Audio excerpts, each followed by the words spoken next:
Welcome to அறிஞர் அண்ணா IAS academy. STD exam எப்போ வரும் அப்படின்னு சொல்லிட்டு மாணவர்கள் பலர் கேட்டுகிட்டே இருந்தீங்க. உங்களுக்கு ஒரு ஸ்பெஷலான தகவல் என்னென்னா, அந்த எக்ஸாம் எப்போ வரும் அது மட்டும் இல்லாமல் நம்மளுடைய மாவட்டத்தில் எவ்வளோ வேகன்சி இருக்குது அப்படின்ற தகவல் தான் நம்ம இந்த வீடியோவில் பார்க்க போகிறோம். நமக்கு முதல்ல எக்ஸாம்ஸ் எப்போ வரும் அப்படின்னோம்னா, இப்போதைக்கு எக்ஸாம் வர்றதுக்கான வாய்ப்பு ஆகஸ்ட் வரைக்கும் கிடையாது.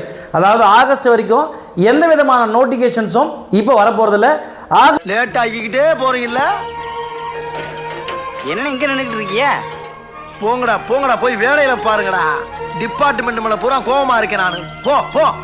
ஆகஸ்ட்டுக்கு அப்புறம் தான் ஒவ்வொரு வாரம் நோட்டிஃபிகேஷன் வரப்போகுது. ஏற்கனவே பார்த்தீங்கன்னா டிஎன்யூஎஸ்ஆர்பி நேரத்தில் என்ன சொல்லியிருந்தாங்கன்னா, ஒரு ஆனுவல் பிளானர் ரீஷெடியூல் பண்ணுறேன்னு சொல்லிட்டு மொத்த எக்ஸாமையும் அடுத்த வருஷத்துக்கு மாற்றி வச்சுட்டாங்க. அதே போல் எதுவும் பண்ணாமல் இருந்தால் சரின்ற மாதிரி தான் இருக்குது. ஃபஸ்ட்டு எஸ்டிடி எக்ஸாம் எப்போ வருவதற்கு வாய்ப்பு இருக்குது அப்படின்னு பார்க்கும்போது, எஸ்டிடி எக்ஸாம் ஏறத்தாழ டிசம்பர் அல்லது ஜனவரி அந்த மாதத்துக்குள்ளே நமக்கு எக்ஸாம் வரதுக்கான வாய்ப்பு பெரும்பான்மையாக இருக்குது. சரி, ரைட்டு, நம்ம எக்ஸாம் வரப்போகுது அப்படின்னு சொல்லிட்டு நம்ம ரெடி ஆகிட்டோன்னா, நம்ம மாவட்டத்தில் எவ்வளோ வேகன்சி இருக்குது, மொத்தம் எவ்வளோ வேகன்சி இருக்குது அப்படின்றதான் இந்த வீடியோவில் பார்க்க போகிறோம். ரைட், ஃபஸ்ட்டு பாருங்கள், மொத்த காலி பணியிடங்கள் அப்படின்னும் போது 3153 காலி பணியிடங்கள் இப்போ வரைக்கும் பார்த்தீங்கன்னா தற்காலிகமாக இருக்குது. இந்த பணியிடங்கள் இன்னும் பார்த்தீங்கன்னா அதிகரிக்கலாம், இன்னும் பார்த்தீங்கன்னா குறையிறதுக்கான வாய்ப்பு இருக்குது. ஏறத்தாழ இப்போதைக்கு இருக்கிற கணக்கு அடிப்படையில் 3153 காலி பணியிடங்கள் இருக்குது. இப்போ நமக்கு அடுத்தது என்னன்னா, இந்த பணியிடங்கள்லேயே அதிகமாக இருக்கக்கூடிய மாவட்டங்கள் எதுன்னு பார்க்கும்போது கிருஷ்ணகிரி மாவட்டத்தில் தான் பார்த்தீங்கன்னா 418 பணியிடங்கள் பார்த்தீங்கன்னா அதிகபட்சமாக இருக்குது. அதே போல் திருவண்ணாமலை மாவட்டத்தில் பொறுத்த வரைக்கும் 300 காலி பணியிடங்கள் இருக்குது. இந்த 300ல் செய்யார் பிளாக்ல மட்டும் 127 காலி பணியிடங்கள் இருக்குது. அதே போல் அடுத்தது திருப்பூர் அப்படின்ற ஒரு இடத்துல மட்டும் பார்த்தீங்கன்னா 253 காலி பணியிடங்கள் இருக்குது. சரிங்க சார், இவ்வளோலாம் நீங்கள் காலி பணியிடங்களை பற்றி இவ்வளோ பெருசாக பேசுகிறீங்களே, இந்த தகவல்லாம் உங்களுக்கு யார் சொன்னது அப்படின்னு சொல்லிட்டு பார்த்தீங்கன்னா, இந்த தகவல் பொறுத்த வரைக்கும் தொடக்க கல்வி இயக்கத்தின் அதிகாரப்பூர்வ தரவாக தான் பார்த்தீங்கன்னா இருக்குது. இது பொறுத்த வரைக்கும் தமிழ்நாடு அரசின் தொடக்க கல்வி இயக்கம் மூலமாக அரசு பள்ளிகளில் தற்போது காலியாக இருக்கக்கூடிய இடைநிலை ஆசிரியர்களை ஒவ்வொரு பிளாக் வாரியாக பார்த்தீங்கன்னா கணக்கெடுத்த காலி பணிகளோட பிடிஎஃப்ல இருந்தால் பார்த்தீங்கன்னா இந்த செக்மெண்ட் எடுத்திருக்கோம். அது மட்டும் இல்லாமல் கூட பார்த்தீங்கன்னா ஆசிரியர் பார்த்தீங்கன்னா கலந்தாய்வு மற்றும் பணியிட மாறுதல்லாம் எப்போ நடக்க போகுதுன்னு சொன்னோம், ஆகஸ்ட் வரைக்கும் நடக்க போகுதுன்னு சொல்லியிருக்கோம். அப்போ அந்த ஆகஸ்ட்டுக்கு அப்புறம் தான் என்ன பண்ண போகிறாங்க, மற்ற செக்மெண்ட்லாம் பார்த்தீங்கன்னா கொடுக்க போகிறாங்க. பதவி உயர்வு கலந்தாய்விற்கான கல்வித்துறை வட்டாரங்களில் இருந்து திரட்டப்பட்ட உள்வட்டார அதிகாரப்பூர்வ தகவல். இது பார்த்தீங்கன்னா பரவலாக வெளியில் வரல, இருந்தாலும் நம்ம மாணவர்களுக்காக சொல்லணுமே. நிறைய மாணவர்கள் தொடர்ச்சியாக கேட்கும்போது, சார் எஸ்டிடி எக்ஸாம் எப்போ வரும், எவ்வளோ வேகன்சி வரும், நான் எப்போ படிக்க ஆரம்பிக்கணும், கட் ஆஃப் எப்படி சார் பண்ணுறது, ஏற்கனவே ப்ரீவியஸ் இயர் கட் ஆஃப் என்ன சார் வந்திருக்கு அப்படின்ற கேள்விலாம் கேட்டு இருந்தீங்க. அதெல்லாம் மொத்தமாக தெளிகிற மாதிரி தான் உங்களுக்கு இந்த வீடியோ அமைப்போது. ரைட், இப்போ அதிகபட்ச மாவட்டங்கள் பார்க்கும்போது என்ன பண்ணோம், கிருஷ்ணகிரி திருவண்ணாமலை பார்த்தோம்ல. அதே போல் குறைந்தபட்ச காலி பணியிடங்கள் இருக்கிற மாவட்டங்கள் எதுவும் பார்த்தீங்கன்னா தூத்துக்குடியில் 2 காலி பணியிடங்கள் தான் இருக்குது. அதே போல் மதுரையில் பார்த்தோன்னா 3 காலி பணியிடங்கள் தான் இருக்குது. நீலகிரியில் 9 பணியிடம் இருக்குது. திண்டுக்கல்லில் 14 இடங்கள் மட்டும்தான் இருக்குது. அதே போல் கரூரில் 24 இடங்கள் இருக்குது. சரிங்க சார், இதை இன்னும் உங்களுக்கு ப்ரீஃபாக சொல்லுங்கள் சார். இப்போ 300 இடங்கள்னால் இந்த ஒரே பிளாக்கில் மட்டும் இருக்கா? திருவண்ணாமலையில் மட்டும் பார்த்தோன்னா திருவண்ணாமலை மாவட்டத்தில் மொத்தம் 18 பிளாக் இருக்குது. அதாவது செய்யார் கல்வி மாவட்டத்தில் 18 பிளாக் இருக்குது. இந்த 18 பிளாக்ல பார்த்தோன்னா எங்கே எவ்வளோ வேகன்சி இருக்குது, அதுபோல் பார்த்தோன்னா ஒவ்வொரு மாவட்டத்துக்கும் பார்த்தோன்னா எங்கே எவ்வளோ வேகன்சி இருக்குது அப்படின்னு சொல்லிட்டு பார்த்தோன்னா தெளிவாக மொத்தம் தமிழகத்தில் 38 மாவட்டம் இருக்குது. அந்த 38 மாவட்டத்துக்கும் எங்கே எவ்வளோ வேகன்சி இருக்குது அப்படியே பார்த்துக்குங்க. அரியலூர் மாவட்டத்தில் மொத்தமாக பார்த்தோன்னா 88 வேகன்ட் இருக்குது.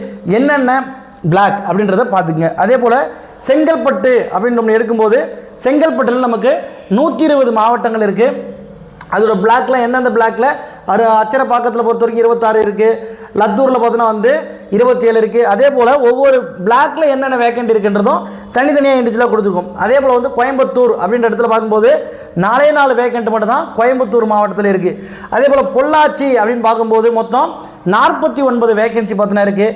கடலூர் அப்படின்னு பார்க்கும்போது 28 வேக்கன்சி இருக்குது.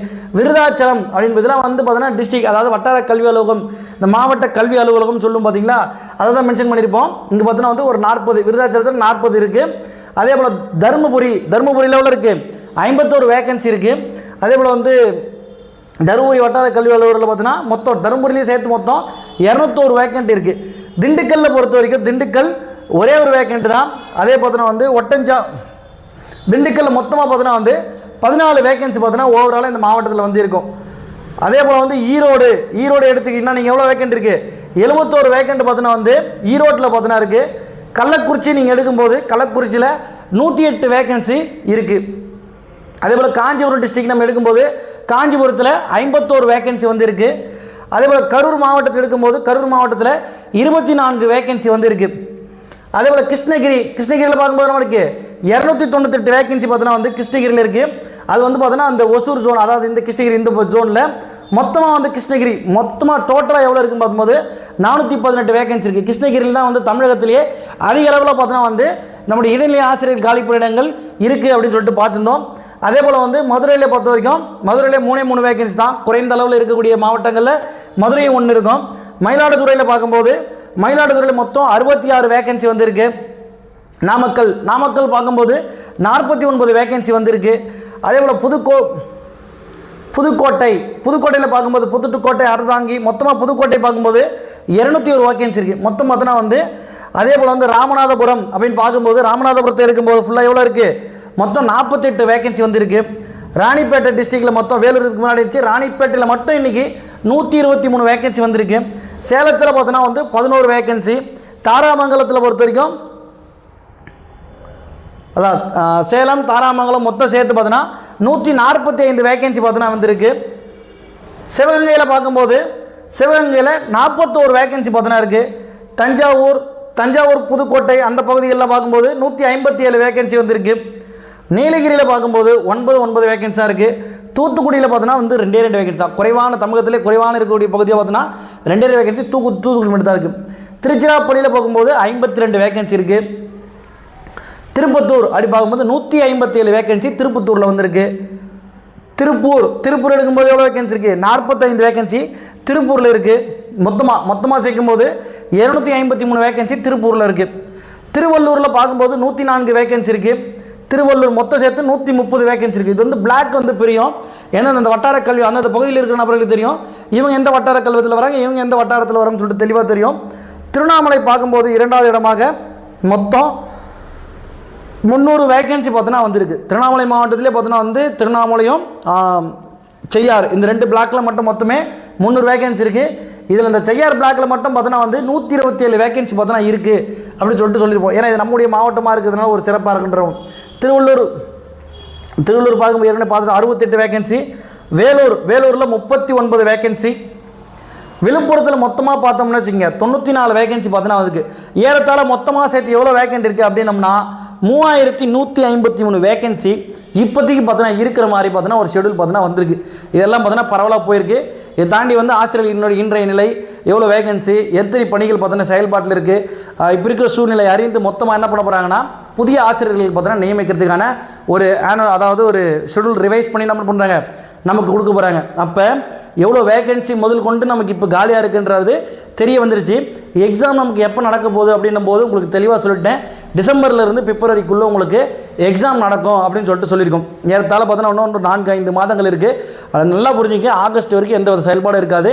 முன்னாடியே சொன்னது தான். என்ன காரணம்? எல்லாமே வந்து ஆசிரியர்கள்லாம் பணியிட மாறுதல்லாம் இருக்காங்க. அது எல்லாம் முடிஞ்சதுக்கப்புறம் தான் அடுத்த செக்ஷனே பார்த்தோன்னா ஸ்டார்ட் ஆகிற மாதிரி இருக்குது. அப்போ இந்த செக்ஷன் இந்த இதில் பொறுத்த வரைக்கும் நீங்கள் எந்தெந்த மாவட்டத்தில் இருக்கீங்க, உங்களுக்கான வேகன்சி எப்படி இருக்குன்னு பார்த்துங்க. பெரும்பான்மை பார்த்தீங்கன்னா வந்து இந்த திருவண்ணாமலை மாவட்டக்காரங்களும் சரி, இந்த கிருஷ்ணகிரி மாவட்டக்காரங்களும் சரி பயப்பட தேவையில்லை. ஆனால் மற்ற மாவட்டக்காரங்க எல்லாமே பார்த்தீங்கன்னா கொஞ்சம் பார்த்தீங்கன்னா எஃபெக்ட் கொடுத்து படிக்கணும். ஏன்னா நம்ம என்ன மதிப்பெண் எடுக்கிறோமோ அதை வச்சு தான் நம்மளுக்கு சொந்த மாவட்டத்தில் வேலை கிடைக்க போதா இல்லை வந்து அதர் மாவட்டத்தில் மேலே கிடைக்க போதான்னு சொல்லிட்டு தெரிய போகுது. அதனால் படிக்கும்போதே நீங்கள் நல்லா படிச்சிட்டிங்கன்னா நமக்கு அருகில் உள்ள பகுதிகளில் போய் வேலை செய்கிற மாதிரி இருக்க போது இல்லை கொஞ்சம் மார்க் வந்து நீங்கள் கம்மியாக எடுக்கிறீங்க அப்படின்னீங்கன்னா வேலை கிடைக்காத சூழ்நிலையும் கிடைக்கும். அது மட்டும் இல்லாமல் வேலை கிடைச்சாலுமே தொலை தூரத்தில் போய் ஒர்க் பண்ணுற மாதிரி இருக்கும். அது அந்தளவுக்கு சாட்டிஸ்ஃபேக்ஷனாக இருக்குமான்றதை நீங்கள் புரிஞ்சுக்கிங்க. அதனால் இப்போத்துலேருந்து பார்த்தோன்னா ஸ்டார்ட் பண்ணால் கூட ஈஸியாக வந்து படிச்சிடலாம். எல்லாம் வந்து தொடர்ச்சியாக படிங்க. இது பொறுத்த வரைக்கும் வந்து இப்போ எழுதின டெட் எக்ஸாம் மாதிரி வந்து ஒரு தகுதி தேர்வு கிடையாது. அது முழுக்க என்ன தான் ஒரு நியமன தேர்வு பொறுத்த வரைக்கும் தமிழ்நாட்டு முழுக்க இருக்கிற அனைத்து காம்படிட்டரும் பார்த்தா வந்து உங்களுக்கு 2012 இன்னி வரைக்கும் பேப்பர் 1 இன்னி வரைக்கும் எழுதிட்டு இன்னும் பணியிடம் போடாத எல்லா நபர்களும் என்ன பண்ணுவாங்க மொத்தமாக சேர்ந்து வந்து போட்டியிட போகிறாங்க. அப்படி போட்டிடுறாங்கன்னா அந்த போட்டி களம் எப்படி இருக்குன்றதை நீங்கள் புரிஞ்சுக்கங்க. அப்போ அந்த அளவுக்கு நம்ம என்ன பண்ணணும் வீறு கொண்டு படிக்கணும். இதுக்கு என்ன படிக்கணும் அப்படின்னோம்னா எதுவும் இல்லை. 6th-லேருந்து 10th வரைக்கும் இருக்கிற புக்கை நல்லா தரவாக படிக்கணும். 11th 12th புக்கில் ஒரு சில பகுதியில் போய் படிக்கிற மாதிரி இருக்கும். இதை மட்டும் முடிச்சிட்டாலே SGD எக்ஸாமில் ஸ்டேட் ரேங்க் பார்த்துனா எடுத்துடலாம். சரி, நீங்கள் இது தொடர்பான ஏதாவது சந்தேகங்கள் இருக்குது, அது மட்டும் இல்லாமல் சார் எனக்கு இந்த PDF வந்து எனக்கு தேவைப்படுது அப்படின்னா நம்மளோட வீடியோவோட டிஸ்கிரிப்ஷனில் இந்த PDF லிங்க் வந்து பார்த்தீங்கன்னா நான் கொடுக்குறோம். நீங்கள் அந்த PDF எடுத்து நீங்கள் ஓப்பன் பண்ணி உங்கள் மாவட்டத்தில் எவ்வளோ வேகன்சி இருக்குது, நம்ம எப்படி வந்து இன்னும் படிக்கணும் அப்படின்றத நீங்கள் தெரிஞ்சுக்கிங்க. இன்னும் ஏதாவது சந்தேகங்கள் இருக்குது அப்படின்னா நம்மளுடைய அகாடமி நம்பர் 9363866200 அப்படின்ற எனக்கு ஒரு வாட்ஸ்அப் மெசேஜ் பண்ணி தகவல் பெற்றுக்குங்க. தேங்க்யூ.